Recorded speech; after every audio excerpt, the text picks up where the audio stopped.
the point is, and again, and I've told this to Mick several times, we argued about this, that doesn't change it. So the same argument I just made, right, of Flir, where the jet's going straight and the object is moving and the angles are changing, it can't be a plane far away.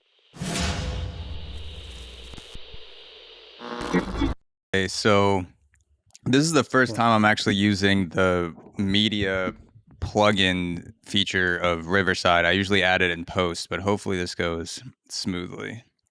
So I'm going to play. This is Mick West describing the Flir video, and I'm going to make this live, and let me know that you can see everything and that it's on the screen for you. It says going live right now. Okay, do you see that and hear it?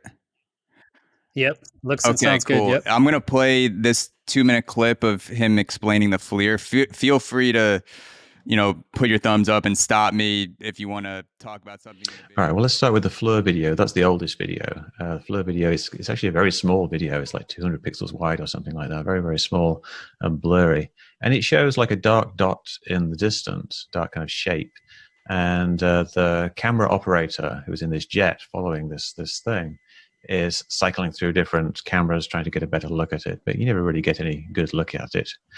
The object itself, if you pay attention to what's going on, the object itself never actually moves from the center of the screen. It does appear to move, but that's only because the camera is changing. It changes lenses between like a narrow field of view and a wider field of view, or it's changing between the infrared mode and the TV mode, the visible light mode. So whenever it has to change from one camera to another, it loses the lock on the object and has to reacquire it. So what we're seeing basically is an essentially static object. It is actually moving. It's because you can see that the camera is tracking from right to left because you can see the numbers, the heading at the top of the screen changes.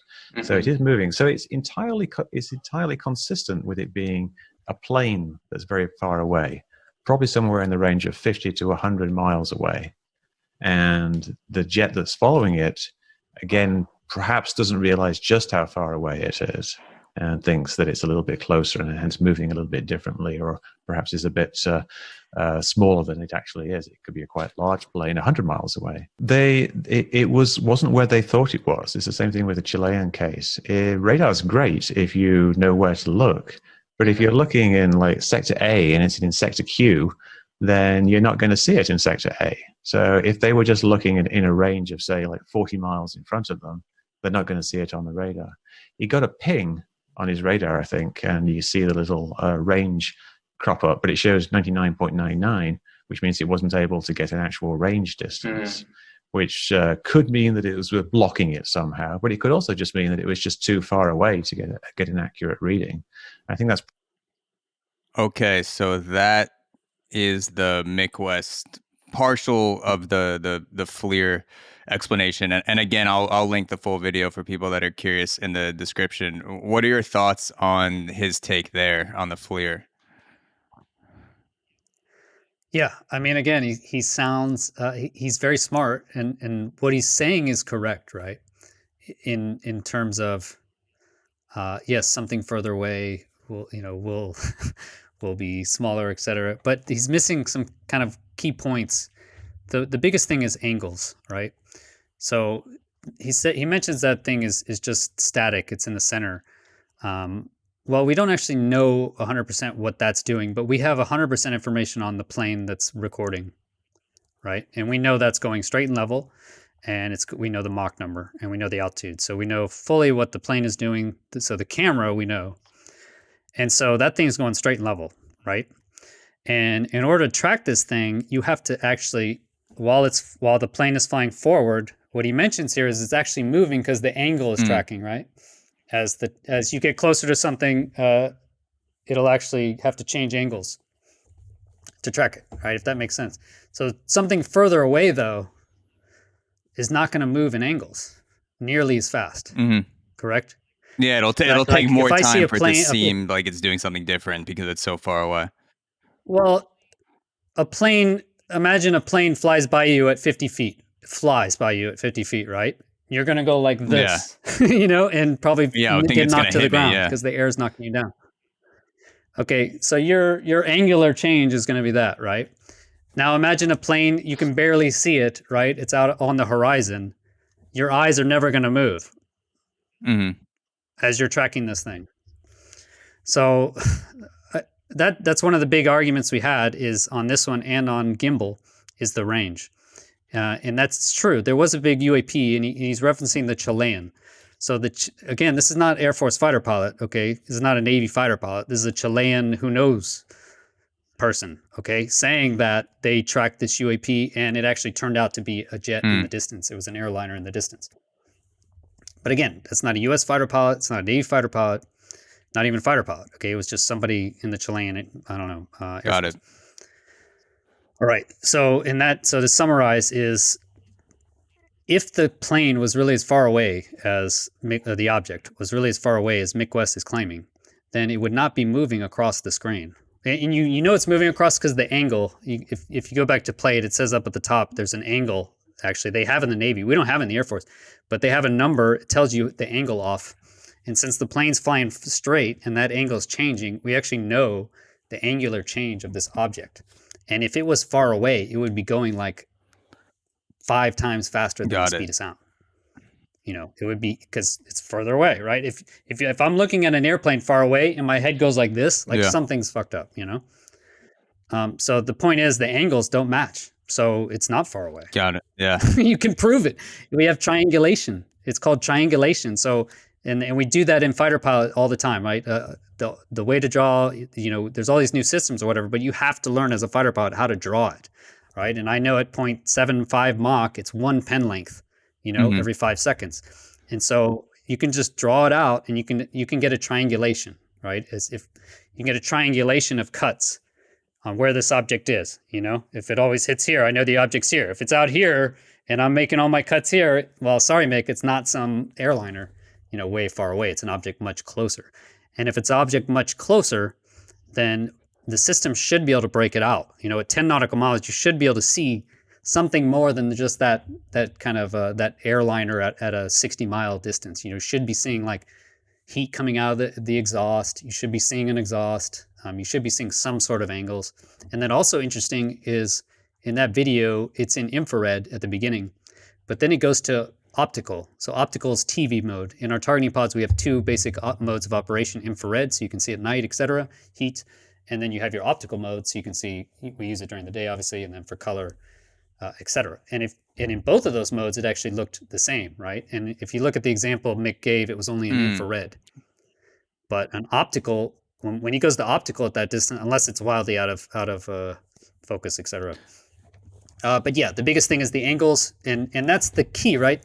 Mick is very smart. He's a very smart dude. You know he's going to find the best answer, but again, he doesn't have all the information, and if he leaves out some information or he doesn't spend so much time on it, then that's okay. But in this case, yeah, it can't be that far away. Thank you for breaking that down.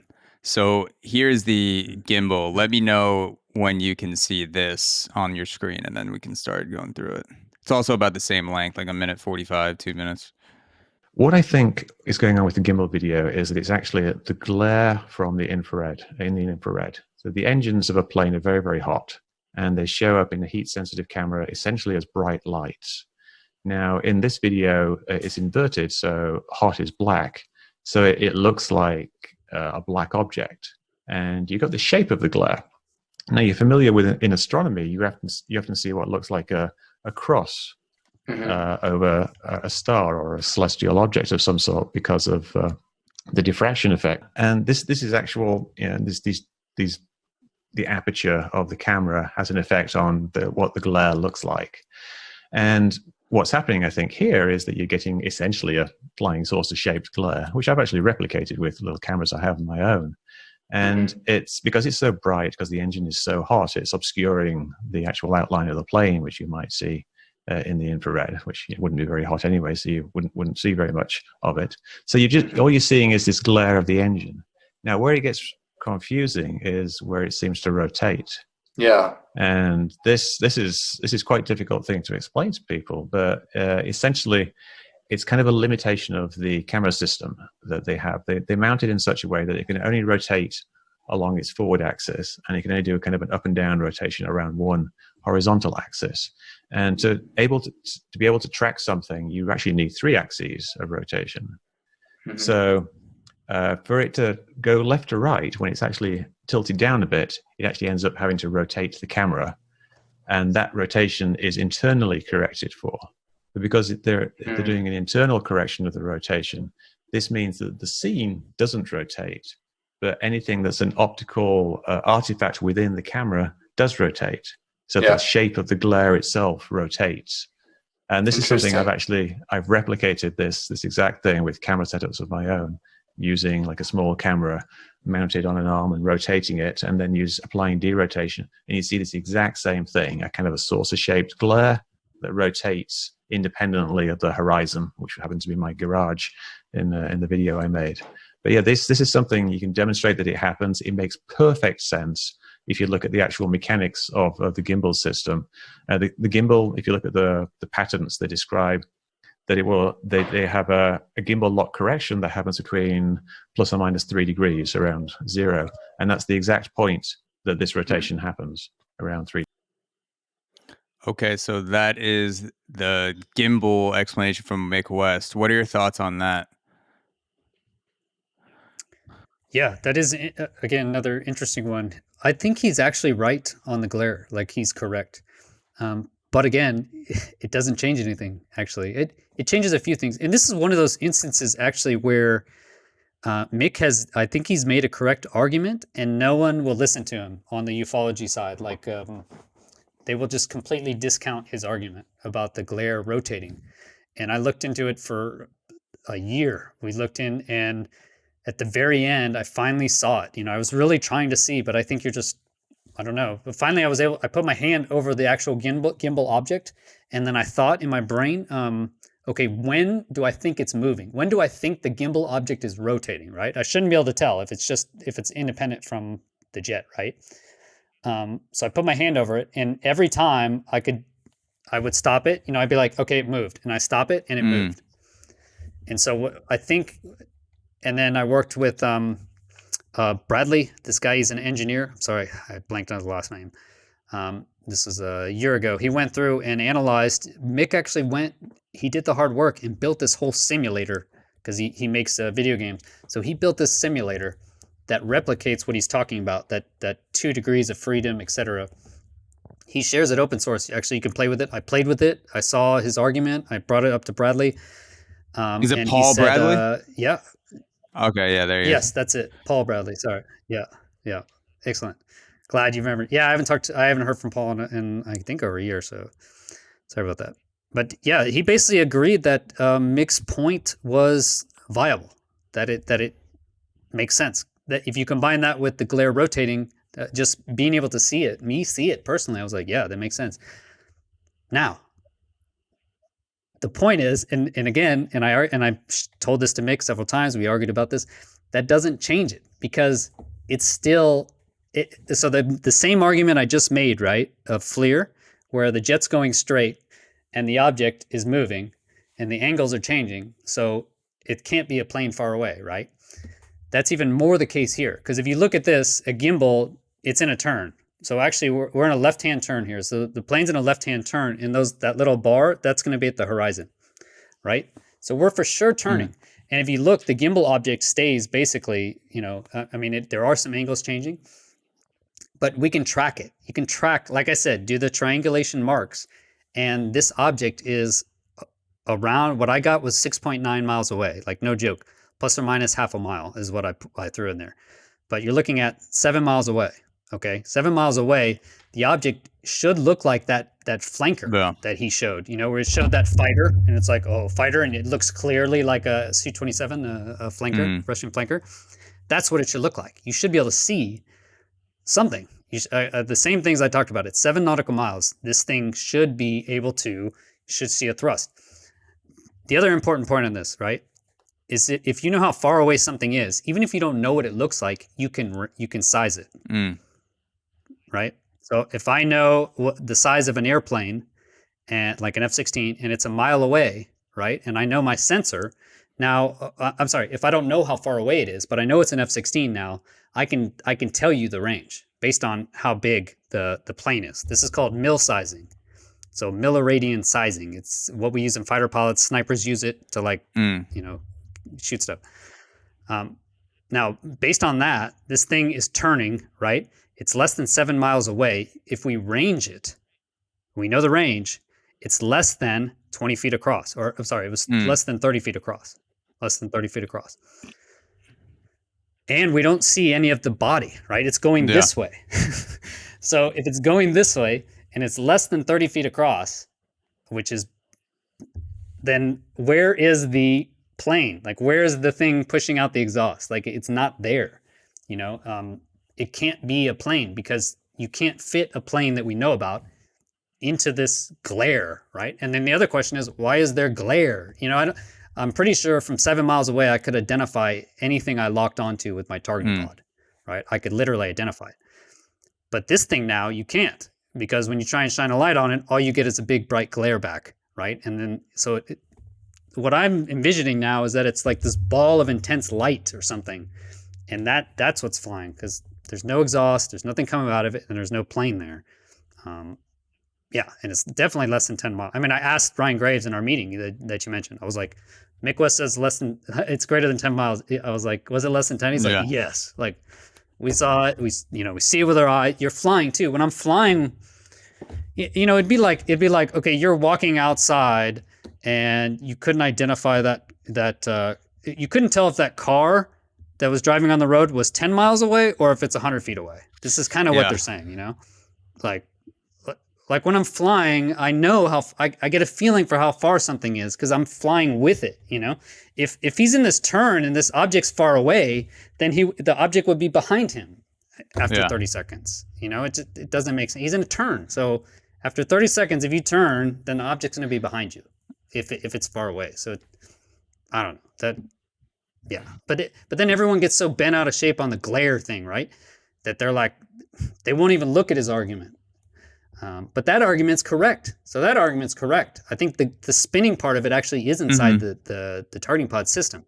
But there's a reason it's glaring out everything. And it's only 30 feet across at 7 miles, like at 250 knots up at, I think it was 25,000 feet. Like, we don't know of anything that can do that or has that sort of signature, you know?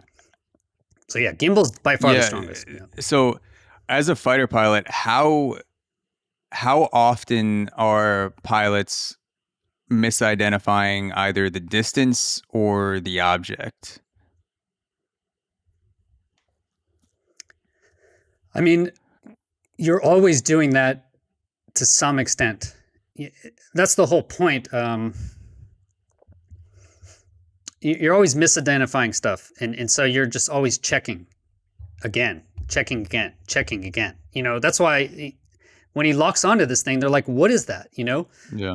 Then they're going to fly towards it and investigate. And so now they're checking, and you're checking off all your other systems. Okay. So if I have a radar hit on it and my wingman also has a radar hit on it, now that's two multiple sensors. It can't be something that my radar is locked onto something, you know, inadvertently. Now there's another sensor there.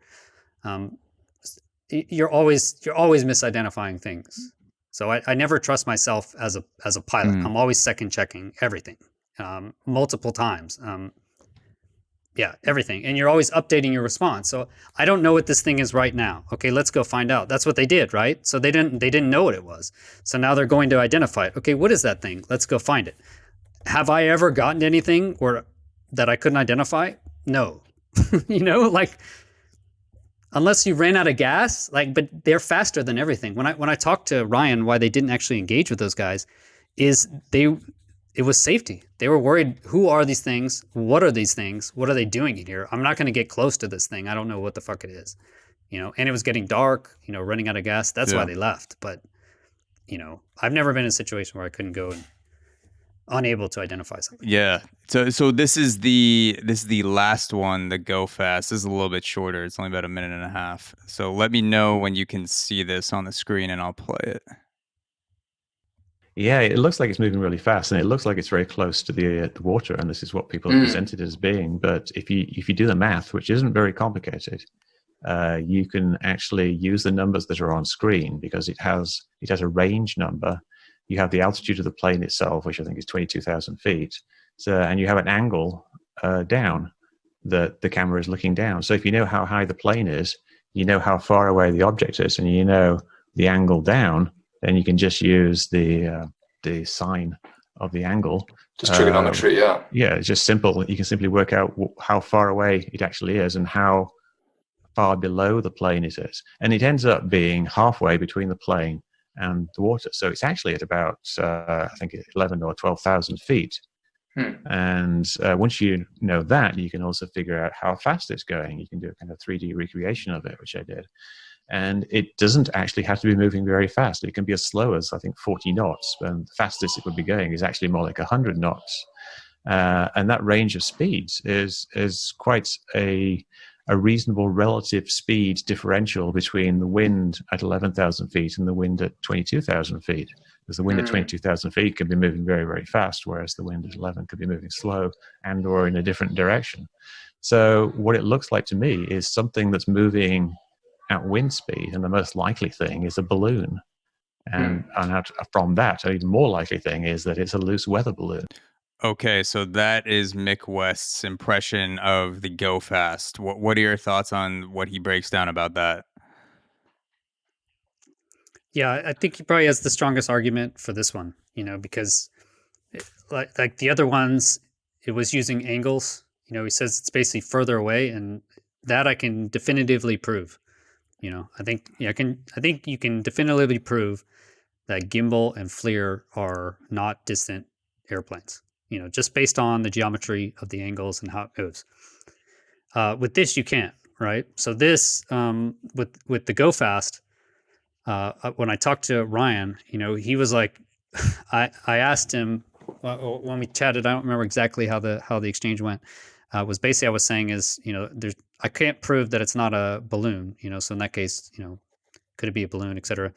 And the impression I got is that it was down low. It was down lower. That's the impression I get, because only the pilots would know at this point, because the intercept continued, if you remember, and flying again as a pilot, I'm going to have that could happen. What he's talking about, that parallax error, where there just happens to be a balloon or an object halfway in. But as a pilot now, I'm going to figure that out as this engagement keeps going. Yeah. You know what I'm saying? I'm going to find that out, like I talked about in a minute. Yeah, I can't tell if that thing's moving right now, but as I get closer to it, right, as I walk up to that, I don't know what type of phone that is at a distance, right? But as I walk up to it, right, now I get closer and I can tell, but if you're walking up to something and it just keeps staying further and further and further away, okay, that object's further than I thought, right? So in this case, I think they would have, I can't prove that it's not a balloon halfway between them, but based on the pilots and what I talked to Ryan about, I believe the pilots know, because they continued the intercept, that this thing is not just halfway in between them, if that makes sense. Yeah, the other point on that is the big point on this is everything works perfect in a simulator, right? And I know Mick's built simulators before, and that's the impression, but that range that you see, where is that range coming from?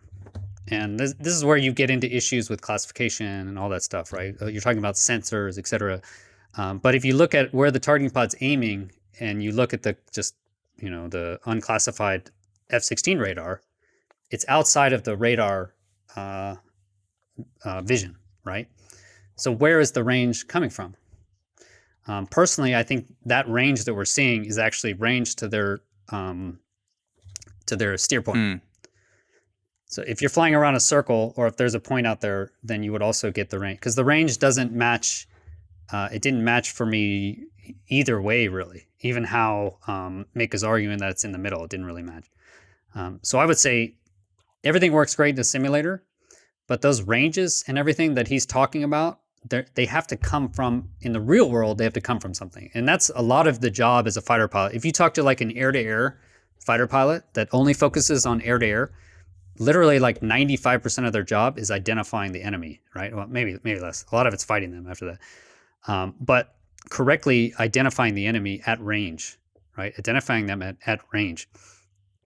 And what you find is when you get into the real world, it's much dirtier. Everything is dirty. It doesn't work like the simulator. Simulator, everything works great. Yeah, we just went there. So like Mick's saying, you just check this angle and you just check the numbers right there, you know? Yeah, I think any fighter pilot would kind of laugh at that, you know, because no, the number, you check the number. I know exactly where that number is coming from, like exactly. You know, I know the specific system. I know the limitations on that system. I know the capabilities of it, right? And so just, yeah. Anyway, so the point is, I can't definitively prove it based on what Ryan Graves said and the anecdotes from the pilots is that this thing is now lower. So what I tracked it as, what I estimated it was 1 to 2,000 feet above the water and going around 0.9 Mach, maybe supersonic. So that's what. Can you define the steer point for a layman like me versus whatever point Mick West may be calculating from? How does the steer point differ? Well, you just, I don't know all the intricacies of the F-18. You know, I flew the F-16s in the Air Force. This is F-18s in the Navy. It's very similar. But you have, there's always sensors of interest. You know, where are your systems pointing to? Where is your radar searching? Where are your missiles pointing? Where is your wingman pointing? These are called your sensors of interest. And basically, you'll have those points. And a steer point would be where I'm going for my mech. You know, in your GPS, you're going to put in, okay, go home. You know, how do I get home? Well, often that can be, you would hand that off to, or target, right? How do I get home? Or how do I bomb this target? You're going to use basically the same setup. You know what I'm saying? I'm going to have my whole system look at that point. And if I'm flying there because I want to land there, I'm going to have my whole system look at that point, you know? And if I want to blow it up, I'm going to have my whole system look at that point. So basically, that point can change, right? So which point is it? Is it your navigation steer point? Is it your sensor of interest? Is it your targeting pod? Is it your radar? Is your missile tracking there? So there's all these kind of variables on ranges and angles. And yeah, I wouldn't, no fighter pilot is going to bet his life on numbers he sees on the screen, right? Just not on that. It's going to be everything else. It's going to be, where am I flying? What are all the other things? Just like you would in so real life. the